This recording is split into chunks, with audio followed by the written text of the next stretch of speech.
অবশেষে স্বস্তির বৃষ্টি। এই বছরে গরমের প্রথম কালবৈশাখী ঝড়। প্রচণ্ড বিদ্যুৎ চমকাচ্ছিল, প্রচণ্ড বাজ পড়ছিল, প্রচণ্ড হাওয়া দিচ্ছিল। আমি এই সময় পড়িয়ে বাড়িতে ফিরছিলাম, কিন্তু প্ল্যাটফর্মে দাঁড়িয়ে পড়তে হয়েছিল। তার পরের দিনের সকালের আকাশটা দেখো, ওই যে যতই ঝড় বৃষ্টি তুফান হয়ে যাক, পরের দিন আমরা একটা আবার পরিষ্কার আকাশ দেখতে পাবো। তাই বলে না, যত কষ্ট দুঃখ জীবনে যাই আসুক না কেন, সুখ আবার আসবে। তার জন্য অপেক্ষা করতে হবে। চলো, প্রকৃতির এই সুন্দর সকালটাও তোমাদের সাথে শেয়ার করলাম। Hello friends, good morning, welcome back to my channel. এখন বাজে সকাল 10টা। আমি চলে এসেছি পড়িয়ে। এসে দেখছি আমার বর অনেক কাজবাজ সেরে রেখেছে। চা করেছে, রাত্রে কিছু বাসন ছিল সেগুলো মেজেছে, বিছানা গুছিয়েছে। আজকে ভদ্রলোক অনেক কাজ করেছে। তা এখন একটু এসে বসেছি, কারণ কালকে রাত থেকেই না শরীরটা ঠিক ভালো লাগছে না। গা হাত পা প্রচণ্ড ব্যথা করছে, ভালো লাগছে। তাই করছে, ও যাবে, অফিস যাবে, একটু পরে বেরোবে, যেহেতু 25শে বৈশাখ আর কি, অফিসে সেরকম একটা চাপ নেই, তাই জন্য একটু পরে বেরোবে। তাই একটু এদিকটা করে দিচ্ছি, দেখাচ্ছি কী কী করেছি। এই যে বিছানাটা কোনো রকম গুছিয়েছে, আমার মতন। আমার আবার বিছানা টান টান না গোছানো অবধি ভালো লাগে না, তো ও ওর মতন গুছিয়েছে, আমি পরে আবার ঠিকঠাক করব। আর এদিকে এই যে এখন কি খাচ্ছে জানো, ওর বাবার মতন। মেদিনীপুরের লোক না, এই যে মুড়ি দিয়ে আলু ভাজা, এইটাও আমার বরই বানিয়েছে।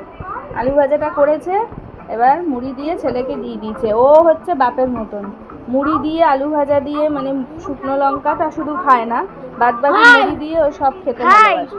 এখানে বসে বসে আমার নারুগোপাল খাচ্ছে, আর ওদিকে দেখবে আর কি কাজ করেছো। এই যে এদিকে দুধ গরম করছে। আর কি কাজ করেছে দেখবে, এই যে এই ভদ্র মহিলা, মানে ওর মেয়েকে খেতে দিয়েছে, ওদিক ছেলেকে খেতে দিয়েছে, আর এদিকে ওকে লুচিকে দুধ দিয়ে ভাত দিয়েছে। ওকে আরেকটু দুধ দেবে তো। লুচি, একটু তাকাও, একটু সবাইকে একটু হাই করে দাও। তুমি কালকে অনেক উৎপাত করেছো মা। হ্যাঁ, আর এখানে আবার নিজের জন্য আলু ভাজা ভেজে রেখেছে, এবার মুড়ি নিয়ে চাট নিয়ে সব নিয়ে বসবে খেতে। আর ওই যে আমার চাটা গরম বসিয়েছে, এবার চাটা আমাকে দেবে। চা নিয়ে এরকম বর পেলে বিশাল ভাগ্য। এরকম বর পেলে আর কি চাই, বেশ বসে থাকবে, কাজ করবে। কাজ যখন করবে তখন করবে, আর যখন করবে না তখন কিচ্ছু করবে না। ভিজা গামছাটা তো রেখে দেবে, আমাকে মেলে দিতে হয়, নাহলে বলে করে, আর নাহলে করলে করে। আমার শরীরটা খারাপ, কালকে দেখেছে, আমার সত্যি শরীরটা খারাপ, পা হাত পা খুব ব্যথা করছে। তো চলো আবার চা টা খেয়ে নিন, আবার পরে আসছি। এই হলো কালকে আনা হয়েছিল মুদি দোকানের মাসকাবারি মাল। কালকে শরীরটা খারাপ থাকায় ব্যাগ থেকে আর এগুলো নামানো হয়নি, কারণ এগুলো গোছাতে না অনেকটা সময় লেগে যায়। তাই আজকে এগুলো সব নামিয়েছি, এগুলো এবার জায়গায় গুছিয়ে রাখবো। তবে এতেও পুরোটা হয় না, এরপরেও আরও মাসের শেষের দিকে কিছুটা লেগে যায়। আর আজকের মেনুতে থাকবে হচ্ছে ট্যাংরা মাছ দিয়ে হচ্ছে আলু আর বেগুন দিয়ে ঝোল হবে। আর এই যে মাছের মধ্যে না, এই যে লঙ্কাগুলো দেখছো, বেশ লাল লঙ্কা, তারপরে এই সবুজ লঙ্কা, বেশ লঙ্কার কালারগুলোতে না ভালো লাগে দিতে, মনে হয় যেন তরকারিটা বেশ কালারফুল হবে। আর এদিকে হবে কুঁদরি ভাজা, সর্ষে দিয়ে পেঁয়াজ দিয়ে একটু কুঁদরি ভাজবো, আর একটু সামান্য মিষ্টি দেবো। তো চলো, সমস্ত কাজ কমপ্লিট হয়ে গেছে, ঘরের কাজ, রান্না বান্না সব কমপ্লিট করে মাথা ঘষে স্নান করেছি। আর কানে না জল ঢুকেছে একটু, তাই কানের ভিতরটা কেমন একটা ফরফর করছে। তাই যাই হোক, এবারে ছাদে আমি এসেছি, ছাদে মেলতে হবে সব জামা কাপড়গুলো, মেলে দেবো এবার। তো ওই আর কি, আমার প্রকৃতি দেখা এত শখ, আমি গেলেই শুধু প্রকৃতিই দেখতে থাকি, রাস্তায় বেরোলে, ছাদে উঠলে। তো এই দেখো সমস্ত জামা কাপড় সব মেলে দিয়েছি।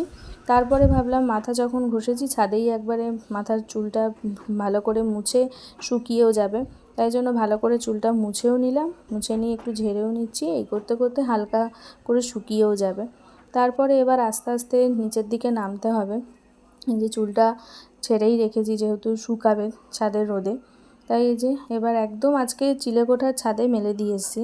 অন্যান্য দিন শেডের তলায় দিয়ে দিই, কিন্তু আজকে এতটাই বেলা হয়ে গেছিলো কেচে মেলতে প্রায় 2:45-3টে বেজে গেছে। তাই একদম ছাদে দিয়ে এসেছি, যে বিকেলে মানে আনতে 6টার সময় আনতে যাব জামা কাপড়, ততক্ষণে সমস্ত কিছু শুকিয়ে যাবে। তো চলো এবার আবার নিচে যাচ্ছি, আবার তোমাদের সামনে পরে আসছি। একদম চলে এলাম সন্ধ্যাবেলা। এই যে আমার বনু এসছে, আমিও পড়িয়ে চলে এসেছি, ওখানে বাচ্চাগুলো খেলছে। এবার আমরা একটু ঘুরঘুর করতে বেরোবো। চলো রাস্তায় গিয়ে আবার আসছি। আমার বর হুকুম করেছে চপ নিয়ে যাওয়ার জন্য, ও চপ দিয়ে পেঁয়াজ দিয়ে মেখে ভাত খাবে। তাই আমার বরের জন্য 3টে চপ নিতে এসেছিলাম। এই চপের দোকানেই বসে আছি, একটু লাইন ছিল। আর এদিকে আমরা খাবো স্যান্ডউইচ, আর ছেলেরা খাবে চিকেন চপ। সেটা আবার ওই দোকানে পাওয়া যায় না, তাই আবার অন্য দোকানে এসে ওখানে অর্ডার করে আমরা বসেই আছি। মানে ওই দোকানটায় না খুব ভিড় হয়, আর বানায়ও খুব ভালো। তাই এই যে আমি, বোন আর আমাদের ছেলেগুলো বসে আছি। তা এবার দেখি, এবার ওটা দিয়ে দিলে, খাবারটা দিয়ে দিয়েছে, খাবারটা খেয়ে নেব। এই যে পুচকুগুলো বসে বসে খাচ্ছে, তারপরে আমরা খাবো। আমরাও খেয়ে ওখানে বসে একটু গল্প করলাম, আড্ডা দিলাম। তারপর জল পিপাসা পেয়ে গেছে, আবার বাড়িতে চলে এসেছি বাড়িতে। আমরা টিফিন খেয়ে এবারে ও বাড়ি চলে যাচ্ছে। আমাদের আজকের মতন কমপ্লিট। খেয়ে হাঁপিয়ে গেছি, তারপর জল খেতে এসেছি। তারপরে আমার বড় অনেক কাজ করে রেখেছে, বাসন ধুয়েছে, বিছানার চাদর ঠাদর সব কুচিয়ে রেখেছে। এবার আমি শুধু খাবো আর টাপাস করে ঘুমিয়ে পড়বো। তা আজকের ব্লগটা বলুন শেষ করবো। বল বল সবাই সাবস্ক্রাইব করে দেবে, আমার দিদিকে সাপোর্ট করবেন, বেশি বেশি করে লাইক। যদি আমাদের ভিডিও ভালো লাগে আমাদের চ্যানেলটা সাবস্ক্রাইব করে দেবে, আর ব্লগ দেখবেন, ডেলি দেখবেন, ফুল দেখবেন। যাই হোক, সবাই ভালো থাকো, সুস্থ থাকো, সাবধানে থেকো। আবার কালকে দেখা হবে নতুন একটা ভিডিওর সাথে। ততক্ষণে